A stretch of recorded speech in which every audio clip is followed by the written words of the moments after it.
এক গ্রামে দুই বান্ধবী বাস করত, পরি আর জরি।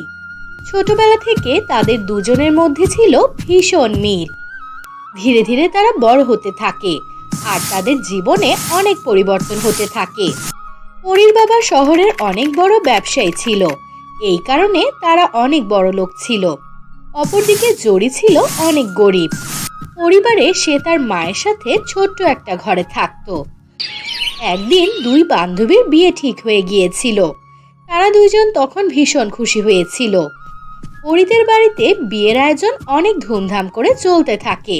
সে দিনভর ডিজাইনার ড্রেস, সোনার রূপা, গয়না শপিং করতে থাকে। অপরদিকে জরিদের কাছে এত টাকা পয়সা ছিল না যে তার পছন্দ মতো একটা লেহেঙ্গা কিনবে। পরি আর জরি মার্কেটের জন্য স্কুটি নিয়ে বের হয় বিয়ের ড্রেস আর কিছু জিনিসপত্র কেনার জন্য। পরি ডিজাইনার দোকানে ঢুকে সুন্দর একটা সোনার লেহেঙ্গা পছন্দ করে নিজের জন্য। আরে ওয়াও, দেখ জরি, এই লেহেঙ্গাটা কত সুন্দর, তাই না? আমি ভাবছি বিয়ের দিন এই লেহেঙ্গাটাই পরবো। হ্যাঁ, লেহেঙ্গাটা তো ভীষণ সুন্দর, আর এই লেহেঙ্গাটা পরলে তোকে একদম রানীর মতো সুন্দর দেখাবে। কিন্তু পরি, দেখ তো, মনে হচ্ছে লেহেঙ্গাটার অনেক দাম হবে। তুই নিজের জন্য আরেকটু কম দামের মধ্যে সুন্দর একটা লেহেঙ্গা কিনতে পারিস তো। মাত্র একদিনের জন্য এত দামি আর সোনার লেহেঙ্গা পরার কি কোনো প্রয়োজন আছে? বল, কত গরিব অসহায় মানুষের মেয়েরা আছে যারা তাদের বিয়েতে সুন্দর লেহেঙ্গা পরার স্বপ্ন দেখে। তখন তারা স্বর্ণের লেহেঙ্গা দেখলে তো হতাশ হয়ে যাবে রে। আরে এরকম কিছুই না, সবকিছুই হলো সামর্থ্যের বিষয়। আমার সামর্থ্য আছে তাই আমি কিনতে পারছি। আচ্ছা বাদ দে, তুই তোর নিজের জন্য তো কিছু পছন্দ কর। আরে না না পরি, আমার এত টাকা নেই যে আমি নিজের জন্য একটা নতুন লেহেঙ্গা কিনবো। আমার একটা পুরনো লেহেঙ্গা আছে যেটা আমি মাত্র একবার পরেছিলাম, সেটাই আমি বিয়ের দিন পরে ফেলবো। পাগল হয়ে গিয়েছিস জরি? বিয়ে খুব স্পেশাল একটা জিনিস, তোকে নতুন লেহেঙ্গা নিতেই হবে। চল, আমি তোকে একটা নতুন লেহেঙ্গা কিনে দিচ্ছি। জরির কাছে এত টাকা ছিল না যে বিয়ের জন্য মন মতো জিনিসপত্র কিনতে পারবে, যার কারণে সে তার বান্ধবীর কাছ থেকেও কোনো জিনিস নিতে চাচ্ছিল না। পরি তার নিজের জন্য সেই সোনার লেহেঙ্গাটা কিনে নিয়েছিল আর সে জরিকে লেহেঙ্গা কিনে দিতে চেয়েছিল, কিন্তু জরি কোনোভাবেই রাজি ছিল না। সে পরীকে মানা করে দিয়েছিল। বাড়িতে যেতে যেতে জরি তার মায়ের কথা ভাবতে থাকে। তার মা তার জন্য অনেক কষ্ট করেছে। দুবেলা দুমুঠো খাবার জোগাড় করতে তার মা কতই না কষ্ট করে। রাতের বেলা জরি তার মাকে তার মনের সব কথাগুলো খুলে বলে। মানে মা, বিয়ের জন্য সবাই নতুন জামা আর গয়না কিনছে। ওরিও বিয়ের জন্য অনেক কিছু কিনেছে। আমার তো নতুন জামা পরতে খুব ইচ্ছে করে মা, কিন্তু আমরা তো খুব গরিব, আমাদের কি বা করার আছে? আচ্ছা, কোনো ব্যাপার না, আমি আমার মনকে বুঝিয়ে নিব মা। মা জরি, মেয়ের বিয়ে নিয়ে সব মায়েরই অনেক স্বপ্ন থাকে। তবে মারে, আমাদের যতটুকু সামর্থ্য রয়েছে তার মধ্যেই তো আমাদের খুশি থাকতে হবে। আমিও চাই আমার মেয়েকে সবার থেকে সুন্দর লাগুক বিয়ের দিন। এই কথা বলে জরির মায়ের চোখে পানি চলে আসে। মেয়েকে বিয়েতে নতুন জামা দেওয়ার সামর্থ্যটুকু পর্যন্ত নেই, কিন্তু তার মায়ের মনে একটা স্বপ্ন থেকেই যায় যে মেয়েকে বিয়েতে নতুন লেহেঙ্গা পরাবে। মা, তুমি চিন্তা করো না, আমার যে পুরনো লেহেঙ্গা আছে আমি সেই লেহেঙ্গাটাই পরবো। আমার যা রয়েছে আমি তাতেই খুশি।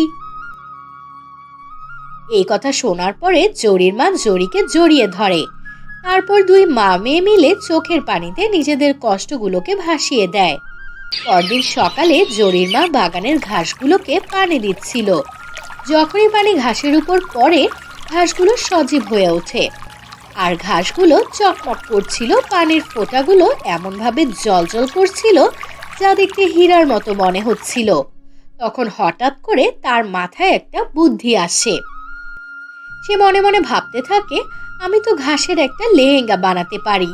তারপর জরির মা ছোট ছোট ঘাসগুলোকে তুলে একসাথে করে আর সারাদিন ধরে ঘাসগুলোকে দিয়ে একটা ঘাসের লেহেঙ্গা সেলাই করে ফেলে। যখন লেহেঙ্গাটি সেলাই হয়ে একদম তৈরি হয়ে যায়, তখন লেহেঙ্গাটি দেখতে কোনো ডিজাইনার লেহেঙ্গার থেকে কম লাগছিল না। লেহেঙ্গাটির গাঢ় সবুজ রং আর চকচকে হীরার মতো পানির বিন্দুকণা সব মিলিয়ে লেহেঙ্গাটিকে কোনো একটি জাদুর লেহেঙ্গা মনে হচ্ছিল। জরিকে যখন তার মা লেহেঙ্গাটি দেয় তখন জরি খুশিতে নেচে ওঠে। মা, এই লেহেঙ্গাটি তো অনেক সুন্দর হয়েছে। এত সুন্দর লেহেঙ্গা তুমি কি করে বানিয়েছো? এটা তো শুধু মায়ের ভালোবাসা রে মা। তোর খুশির জন্য আমি সব কিছু করতে পারি। মা, আমাদের যেটুকু সামর্থ্য আছে আমি তাতেই খুশি। আমার আর কিছু চাই না।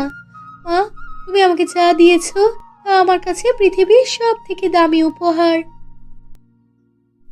বিয়ের দিন পরীর লেহেঙ্গা দেখার জন্য সবাই অপেক্ষা করছিল, কিন্তু তার আগে জরির বিয়ের সময় ছিল। জরি তার ঘাসের লেহেঙ্গা পরে বিয়ের আসরে আসে। লেহেঙ্গাটি একদম পরীদের লেহেঙ্গার মতো দেখাচ্ছিল।